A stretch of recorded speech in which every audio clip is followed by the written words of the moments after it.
भारत अब दुनिया की चौथी सबसे बड़ी अर्थव्यवस्था बन चुका है। लगभग $4 ट्रिलियन की जीडीपी के साथ हमने जापान को भी पीछे छोड़ दिया है। ये सुनने में बहुत बड़ा आंकड़ा लगता है और वाकई है भी। ये बताता है कि भारत में उत्पादन हो रहा है, व्यापार हो रहा है, निवेश आ रहा है और हमारी वैश्विक हैसियत तेजी से बढ़ रही है। लेकिन सवाल यही है कि क्या इन सारे बड़े बड़े आंकड़ों का असर एक आम भारतीय की जिंदगी में साफ दिख रहा है?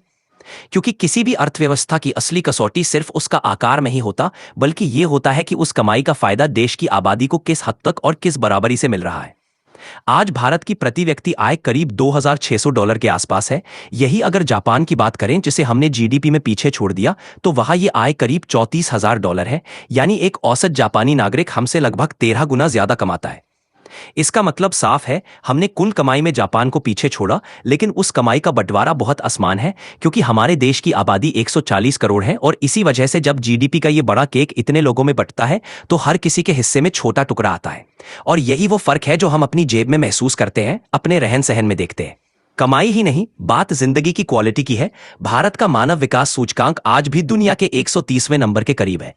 ये इंडेक्स सिर्फ पैसे की बात नहीं करता, ये बताता है कि हमारे देश के लोगों को कितनी अच्छी शिक्षा, स्वास्थ्य सुविधा और जीवन स्तर मिल रहा है। इस इंडेक्स में हम उन देशों से भी पीछे हैं जिनकी कुल जीडीपी हमसे बहुत छोटी है। यानी ये साफ है कि बड़ी अर्थव्यवस्था होना ही सब कुछ नहीं होता। आज भी हमारे यहाँ औसतन एक भारतीय सिर्फ 6 से 7 साल तक औपचारिक स्कूल में पढ़ पाता है। और अगर जीवन प्रत्याशा की बात करें तो भारत में ये करीब 70 साल है, जबकि जापान में 84 साल। यानी वहां के लोग हमसे औसतन 14 साल ज्यादा जीते हैं। इसका सीधा मतलब है कि उनकी स्वास्थ्य व्यवस्था, पोषण और जिंदगी की गारंटी कहीं बेहतर है। और ये सब किसी जीडीपी चार्ट में नहीं दिखता, ये दिखता है जमीन पर, अस्पताल में, स्कूल में और परिवारों की जिंदगी में। अब जरा इस बात पर सोचिए, अगर भारत इतना तेजी से बढ़ रहा है तो फिर असमानता क्यों बढ़ रही है? आज देश की 77% संपत्ति सिर्फ 10% अमीरों के पास है।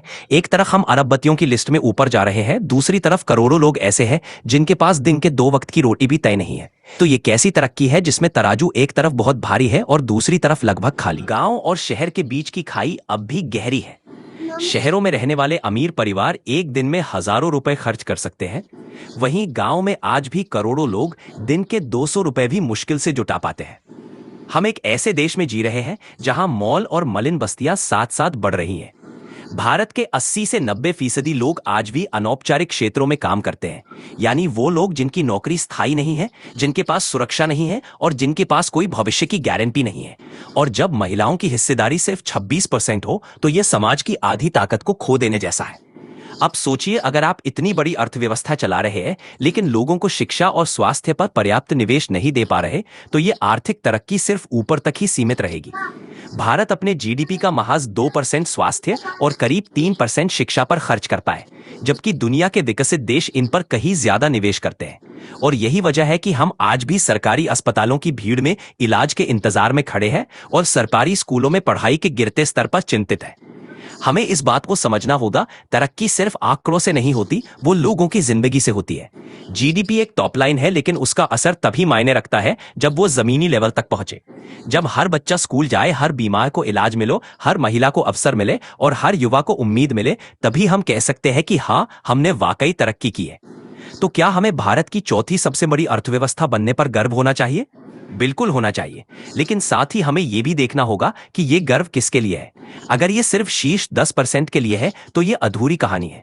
हमें एक ऐसी कहानी लिखनी है जहां तरक्की का फल हर नागरिक तक पहुंचे, जहां जीडीपी का हर प्रतिशत सिर्फ चार्ट में नहीं बल्कि जिंदगी की खुशहाली में दिखे। क्योंकि जब तक यह नहीं होता तब तक चौथी सबसे बड़ी अर्थव्यवस्था का तमगा एक अधूरा सपना है। इसीलिए जरूरी है कि हम सवाल पूछें और जिम्मेदारी तय करें। सिर्फ आंकड़ों से तसल्ली नहीं मिलेगी। अब जरूरत है एक ऐसी दिशा की जहां अर्थव्यवस्था के साथ साथ इंसान भी ऊपर उठे, जहां विकास सिर्फ बिल्डिंग्स में नहीं बल्कि जिंदगी के हर मोड़ पर दिखे, जहां भारत सिर्फ तेज न भागे बल्कि सबको साथ लेकर चले। और जब तक ये नहीं होता, हमें कहने की जरूरत है, अभी नहीं, अभी और बहुत कुछ बाकी है।